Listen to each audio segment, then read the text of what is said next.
Morning. How are you? ಪಾ ಅಂತೂ ಬಂದ್ಯಲ್ಲ. Come let's go. ಮ್ಯಾಮ್, ನಾನು ತುಂಬ ಅರ್ಜೆಂಟಲ್ಲಿ ನಿಮ್ಮನ್ನ ಮೀಟ್ ಮಾಡೋದಕ್ಕೆ ಬಂದಿದ್ದೀನಿ ಮ್ಯಾಮ್. ನಾನು ಬರ್ತೀನಿ ಅಂತ ಹೇಳಿರೋದಕ್ಕೆ ಬಂದಿದ್ದೀನಿ ಮ್ಯಾಮ್. ನಿಜ ಹೇಳಬೇಕು ಅಂತಂದರೆ ನೆನ್ನೆ ಫೋನಲ್ಲಿ ಮಾತಾಡಿರೋದು ಬಿಟ್ಟರೆ ಇವಾಗ ಹೇಳೋದಕ್ಕೆ ನನ್ನ ಹತ್ರ ಹೊಸದೇನೂ ಇಲ್ಲ. ಯಾಕೆ ಹಾಗೆ ಹೇಳ್ತಾ ಇದೆಯಾ? ಓ, ಎಲ್ಲೋ ಹೊಸದಾಗಿ ಕೆಲ್ಸಕ್ಕೆ ಸೇರ್ಕೊಂಡಿದ್ದೀನಿ ಅಂತ ಹೇಳಿದೆಯಲ್ಲ, ಅದಕ್ಕಾ? ಬಟ್ ಜಸ್ಟ್ ರೀಸೆಂಟಾಗಿ ಸೇರ್ಕೊಂಡಿರೋದಲ್ವಾ? ಕಾಂಟ್ರಾಕ್ಟ್ ಎಲ್ಲ ಏನೂ ಇಲ್ವಲ್ಲ. What's the problem? ಇಲ್ಲ ಮ್ಯಾಮ್, ನೀವು ಕೊಡ್ತಿರೋ ಆಫರ್ನ ನಾನು ತಗೊಳ್ಳೋದಕ್ಕಾಗೋದಿಲ್ಲ.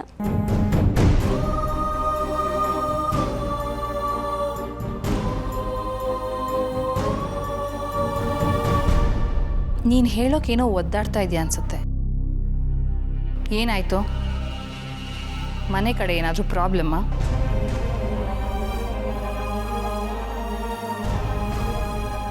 ಸಾರಿ ಮೇಡಮ್, ನಮ್ಮ ಪರ್ಸ್ನಲ್ ಪ್ರಾಬ್ಲಮ್ಸ್ನೆಲ್ಲ ಕೆಲಸದ ಜಾಗದಲ್ಲಿ ಹೇಳ್ಕೋಬಾರ್ದು. ನನಗೆ ಆ ತೊಂದರೆ ಇದೆ, ಈ ತೊಂದರೆ ಇದೆ ಅಂತ ಹೇಳಿ ಕೆಲಸದಿಂದ ತಪ್ಪಿಸ್ಕೊಳ್ಳೋಕೆ ನನಗಿಷ್ಟ ಇಲ್ಲ. It's okay. ನೀನಿನ್ನ ಕಾಂಟ್ರಾಕ್ಟ್ ತಗೊಂಡಿಲ್ಲ ಅಲ್ವಾ? This is not your work place. ನನ್ನನ್ನು ನಿನ್ನ ಅಕ್ಕ ಅಂತ ತಿಳ್ಕೊ. ನನ್ನ ಹತ್ರ ಹೇಳ್ಕೊಳಕ್ಕೆ ಸಂಕೋಚನಾ? ಹೇಳು, ನಾನು ಕೇಳ್ತಿರೋ ತಪ್ಪ? ಅದು ಅಲ್ಲದೆ ನಾವಿಬ್ಬರು ಇನ್ನು ಮುಂದೆ ತುಂಬ ಕೆಲಸಗಳನ್ನ ಒಟ್ಟಿಗೆ ಮಾಡಬೇಕಾಗಿರೋರು. ನೀನು ನನ್ನ ಸಬ್ ಕಾಂಟ್ರಾಕ್ಟರ್.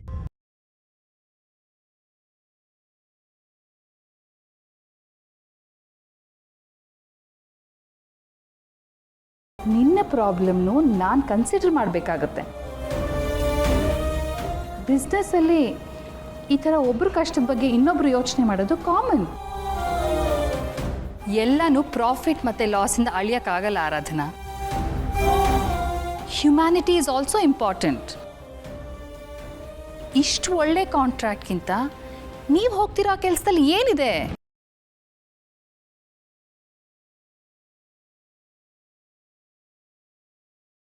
ಮನೆ ಪರಿಸ್ಥಿತಿ ಏನೇನೋ ಇದೆ ಮೇಡಮ್, ಆದರೆ ಅದನ್ನೆಲ್ಲ ಹೇಳೋದಕ್ಕೆ ನನಗೆ ಮನಸ್ಸಿಲ್ಲ. ನನ್ನ ನೋವು, ನನ್ನ ಆಸೆ, ನನ್ನ ಕನಸು ಎಲ್ಲನೂ ನನ್ನ ಜೊತೆನೇ ಇರಲಿ. ನನ್ನ ಕಷ್ಟದ ಬಗ್ಗೆ ನನಗೆ ಮಾತಾಡೋದಕ್ಕೆ ಇಷ್ಟ ಇಲ್ಲ. ಕ್ಷಮಿಸಿ ಮೇಡಮ್. ನಿನ್ನ ಕಷ್ಟ ನನಗೆ ಅರ್ಥ ಆಗುತ್ತೆ ಆರಾಧನಾ.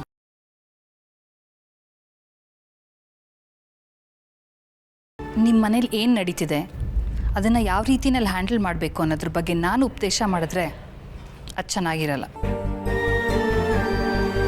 ಮತ್ತು ಅದು ಸರಿನೂ ಕಾಣಲ್ಲ. ಯಾಕಂದರೆ ನಿಮ್ಮ ಮನೆ ಪರಿಸ್ಥಿತಿ ನನಗಿಂತ ನಿನಗೆ ಚೆನ್ನಾಗಿ ಗೊತ್ತಿರುತ್ತೆ. ನಾನು ಯಾಕೆ ನಿನಗೆ ಇವತ್ತು ಇಷ್ಟೊಂದು ಒತ್ತಾಯ ಮಾಡ್ತಿದ್ದೀನಿ ಅಂದರೆ ನಿನ್ನ ಕಮಿಟ್ಮೆಂಟ್ ಬಗ್ಗೆ ನನಗೆ ನಂಬಿಕೆ ಇದೆ. ಅವತ್ತು ನೀನು ಬಂದು ನನ್ನನ್ನು ಕೇಳಿದಾಗ I didn't have a project to give you. ಆದರೆ ಇವತ್ತು ನನ್ನ ಹತ್ರ 5 ಪ್ರಾಜೆಕ್ಟ್ ಇದೆ.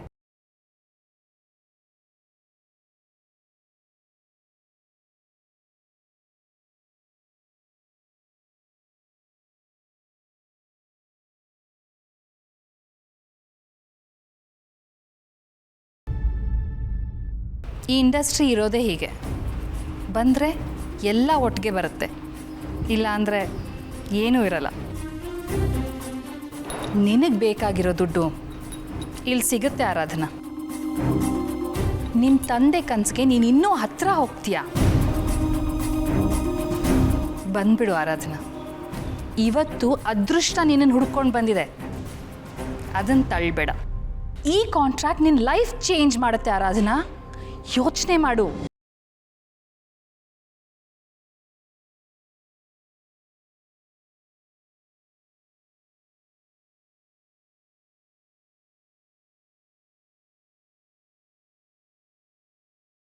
ಈ ಕ್ಷಣಕ್ಕೆ ನನಗೇನು ಯೋಚನೆ ಮಾಡೋಕ್ಕಾಗ್ತಿಲ್ಲ.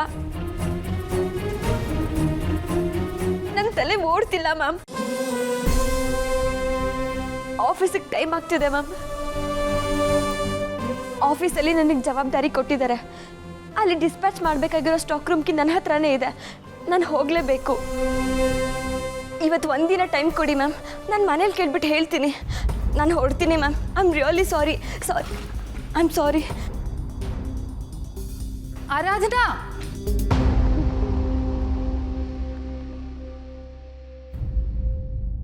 ಯಾಕೆ ಮಗಳೇ ಕಾಲೇಜ್ಗೆ ಹೋಗಲ್ವಾ? ಅಯ್ಯೋ ಏನಾಯ್ತು, ಯಾಕೆ ಹಿಂಗೆ ಆಡ್ತಾ ಇದೀಯಾ? ರಾಜಲಕ್ಷ್ಮಿ ಏನಾದರೂ ಡ್ರಾಪ್ ಹಾಕಲ್ಲ ಅಂದ. ನನ್ನ ಹತ್ರ ಡ್ರಾಪ್ ಹಾಕ್ತೀನಿ ಅನ್ನಲ್ಲ. ಆ ಮನುಷ್ಯ ಒಳ್ಳೆಯವನೇ. ಅಯ್ಯೋ ಅವ್ರು ಒಳ್ಳೆಯವರೇ, ಆದ್ರೆ ನನಗೆ ಕಾಲೇಜಿಗೆ ಹೋಗೋದಕ್ಕೆ ಮೂಡಿಲ್ಲ. ಮೂಡಿಲ್ಲ? ಏನು ಹೇಳ್ತಾ ಇದೀಯ ಮಗಳೇ? ನೋಡು, ಮೂಡು ಗೀಡು ಅಂದ್ಕೊಂಡು ಕಾಲೇಜ್ ಬಿಡಕ್ಕೆ ಹೋಗ್ಬೇಡ. ಆಮೇಲೆ ನಿಮ್ಮ ಅಮ್ಮನ ಮಗಳ ಥರ ಗಾರ್ಮೆಂಟ್ ಕೆಲ್ಸಕ್ಕೆ ಹೋಗ್ಬೇಕಾಗ್ತದೆ. ಅವಳಿಗೇನೋ ಪುರುಷಿ ಅಂತ ಗಂಡ ಸಿಗ್ತಾನೆ ಲೈಫ್ ಸೆಟ್ಲಾಗುತ್ತೆ. ನೀನೇನು ಮಾಡ್ತೀಯ? ಅಂಥ ಶ್ರೀಮಂತ ಗಂಡನ ಇನ್ನೊಂದ್ಸರಿ ಎಲ್ಲಿಂದ ಹುಡ್ಕೊ ಬರಲಿ ನಾನು? ಹೋಗಮ್ಮ ಕಾಲೇಜ್ಗೆ. ರಾಜಲಕ್ಷ್ಮಿ ಬೇಡ ಅಂದರೆ ಬೇಡ. ಇವತ್ತೊಂದಿನ ಆಟೋದಲ್ಲಿ ಹೋಗಮ್ಮ, ಕಾಸು ನಾನು ಕೊಡ್ತೀನಿ. ಅಯ್ಯೋ ನನಗೆ ಎಲ್ಲ ಹೋಗಿ ಸಾಯೋದಕ್ಕೆ ಮೂಡಿಲ್ಲ.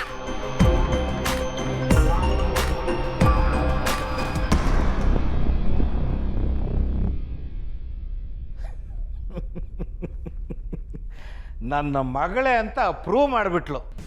ಯಾವ ಟೈಮಲ್ಲಿ ಹೆಂಗಿರ್ತಾಳೆ ಅಂತ ಭಗವಂತಂಗೂ ಗೊತ್ತಾಗಲ್ಲ.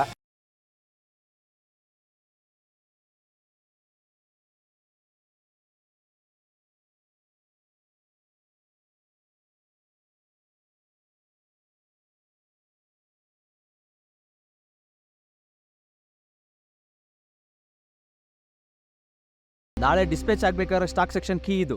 ಮ್ಯಾನೇಜರ್ ನಿನಗೆ ಕೊಡು ಅಂತ ಹೇಳಿದ್ದಾರೆ. ನಾಳೆ ಬೆಳಗ್ಗೆ 9:00ವರೆಗೆ ಈ ಸ್ಟಾಕ್ ಎಲ್ಲ ನಮ್ಮ ಫ್ಯಾಕ್ಟ್ರಿಯಿಂದ ಡಿಸ್ಪ್ಯಾಚ್ ಆಗಬೇಕು. ಇದರಲ್ಲಿ ಏನೂ ಹೆಚ್ಚು ಕಮ್ಮಿ ಆಗದೇ ಇರೋ ಥರ ನೋಡ್ಕೊಳ್ಳೋ ಜವಾಬ್ದಾರಿ ನಿಂದು. ಆಗಲೇ 9:20 ಆಗೋಗಿದೆ. 10 ನಿಮಿಷ ಇರೋದು.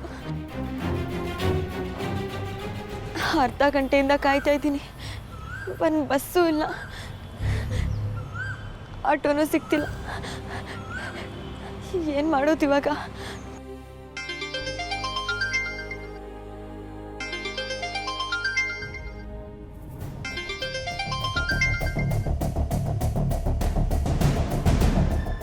ಸೂಪರ್ವೈಸರ್ ಬೇರೆ ಕಾಲ್ ಮಾಡ್ತಿದ್ದಾರೆ. ಇವ್ರಿಗೇನು ಹೇಳಲಿ ಇವಾಗ?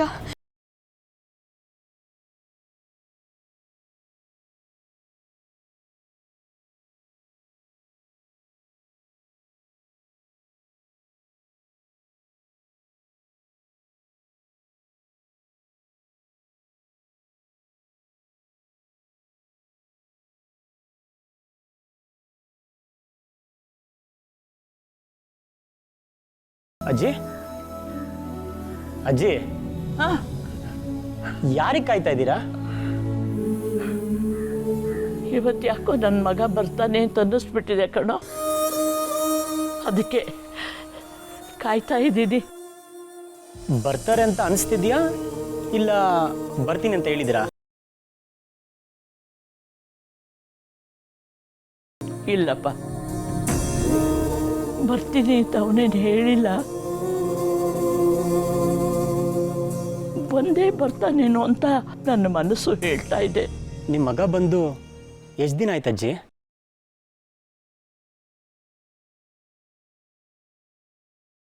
ಸಾರಿ ಅಜ್ಜಿ, ನಾನು ಕೇಳಬಾರ್ದಾಗಿತ್ತು ಅನ್ಸುತ್ತೆ. ನೀವು ಇದಕ್ಕೆಲ್ಲ ಬೇಜಾರು ಮಾಡ್ಕೋಬೇಡಿ. ಅಜ್ಜಿ, ಒಂದು ಮಾತು ಹೇಳಿ, ಇಷ್ಟು ದಿನ ಬರ್ದೇ ಇರೋ ಮಗ ಇವತ್ತು ಬರ್ತಾರೆ ಅಂತ ಯಾಕೆ ಅನಿಸ್ತಿದೆ? ರಾತ್ರಿ ಕನ್ಸಲ್ಲಿ ಮಗ ಬಂದಿದ್ದೀರಾ? ಅದೇ ನೆನಪಲ್ಲಿದ್ದೀರಾ? ಹುಚ್ಚ ಹುಡುಗ,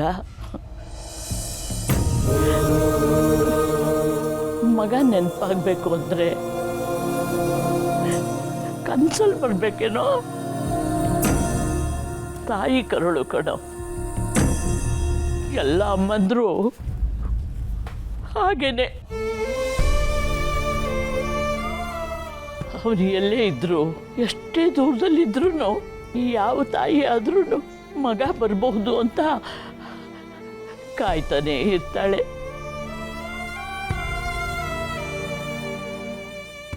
ನಾನು ಹಾಗೇನೆ ಎಷ್ಟು ವರ್ಷದಿಂದ ಕಾಯ್ತಾನೆ ಇದ್ದೀನಿ.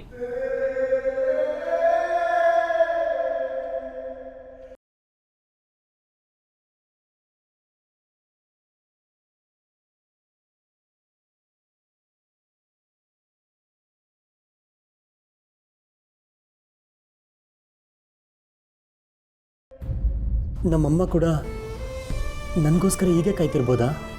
ಅಥವಾ ನಮ್ಮಮ್ಮ ನನ್ನ ಮರ್ತೇ ಬಿಟ್ಟಿದ್ದಾರಾ? ಯಾಕೆ ಒಂದ್ಸಲನೂ ನಾನು ಎಲ್ಲಿದ್ದೀನಿ ಅಂತ ಹುಡ್ಕೋಕ್ಕೆ ಟ್ರೈ ಮಾಡಿಲ್ಲ?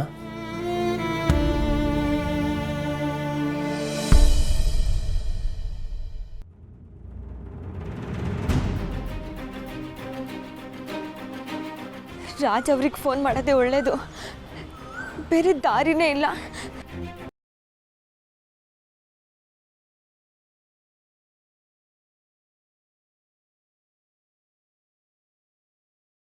Hello, Raj speaking. ನಾನು ಆರಾಧನಾ. ಓ ನೀವಾ? ವಾಯ್ಸು ಬೈಯೋ ಥರ ಇದೆ. ನಾನೇನೋ ತಪ್ಪು ಮಾಡಿದ್ನಾ? ನನ್ನ ಟೆನ್ಷನ್ ನನಗಾಗಿದೆ, ನಾನು ಯಾಕೆ ನಿಮಗೆ ಬೈಲಿ? ನೋಡಿ ನೋಡಿ, ಮತ್ತೆ ಬೈತಿದ್ದೀರಾ. ಸಾರಿ, ಹೇಳಿ, ಏನೋ ಟೆನ್ಷನ್ಲಿದ್ದೀರಾ ಅನ್ಸುತ್ತೆ.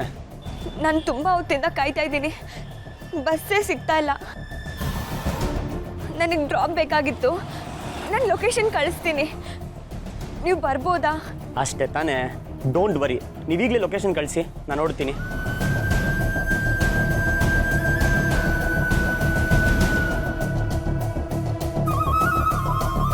ಅಜ್ಜಿ ಅಜ್ಜಿ, ನಾನು ಇಲ್ಲೇ ಆಚೆ ಹೋಗಿ ಬರ್ತೀನಿ. ನಿಮ್ಮ ಮಗ ಬಂದಿಲ್ಲ ಅಂದರೆ ಬೇಜಾರು ಮಾಡ್ಕೋಬೇಡಿ. ನಾನು ವಾಪಸ್ ಬಂದು ನಿಮ್ಮ ಹತ್ರ ಮಾತಾಡ್ತೀನಿ.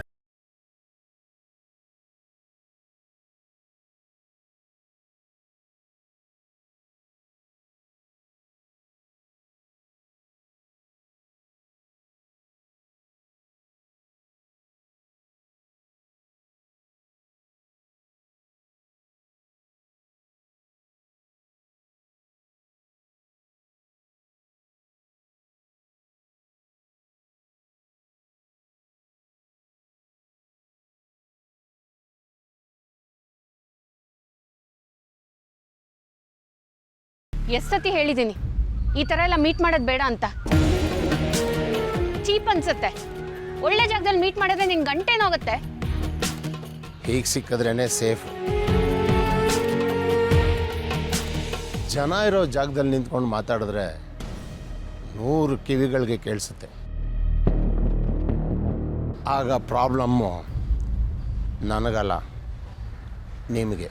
ಛೇ, ಇದೆಲ್ಲ ನಿನಗೆ ಅರ್ಥ ಆಗಲ್ಲ. ನಾವೇನ್ ನಿಂತರ ಪುಡಿ ರೌಡಿ ಅನ್ಕೊಂಡಿದೀವ? ಮೇಡಮ್. ಏನ್ ಮೇಡಮ್? ಇಂಥ ಜಾಗಕ್ಕೆ ಬಂದು ನಿಂತ್ಕೊಂಡು ಪ್ಲಾನಿಂಗ್ ಮಾಡ್ತಿದ್ರೆ ನಮ್ ಸ್ಟ್ಯಾಂಡರ್ಡ್ ಸರಿ ಬರಲ್ಲ. ಏನೋ ಕ್ರೈಮ್ ಮಾಡ್ತಿದೀವಿ ಅನ್ನೋ ಫೀಲಿಂಗ್ ಬರ್ತಿದೆ. ಈಗ ನೀವು ಮಾಡ್ತಿರೋದು ಅದನ್ನೇ ಮೇಡಮ್. ಮಾಣಿಕ್ಯಂ, ನಾಲ್ಗೆ ಬಿಗಿ ಹಿಡಿದು ಮಾತಾಡು. ಅಮ್ಮು, ಪ್ಲೀಸ್ ಕಾಮ್ ಡೌನ್. ಬಂದಿರೋ ವಿಷಯನ ಮಾತಾಡು. ಈಗ ಎಲ್ಲಿದ್ದಾನಂತೆ ಅವನು? ಅದೇ ವಿಷಯನ ನಿಮ್ಗೆ ಹೇಳಬೇಕು ಅಂತ ಅರ್ಜೆಂಟಾಗಿ ಮೀಟ್ ಮಾಡೋದಕ್ಕೆ ಹೇಳಿದ್ದು. ಹೌದಾ? ಎಲ್ಲಿದ್ದಾನ ಅವನು? ನಮ್ಮ ಹುಡುಗರು ಅವನನ್ನು ಕಂಟಿನ್ಯೂಸ್ ಆಗಿ ಚೇಸ್ ಮಾಡ್ತಾನೆ ಇದ್ದಾರೆ. ನನಗೆ ಬಂದಿರೋ ಇನ್ಫಾರ್ಮೇಷನ್ ಪ್ರಕಾರ ನಿಮ್ಮ ತಮ್ಮ ಗೋವಾನಲ್ಲಿದ್ದಾನೆ. ವಾಟ್? ಗೋವಾನ? ರಾಜ್ ಗೋವಾದಲ್ಲಿದ್ದಾನ? ಹೌದು, ಅವರು ಒಂದು ರೆಸಾರ್ಟಲ್ಲಿದ್ದಾರೆ.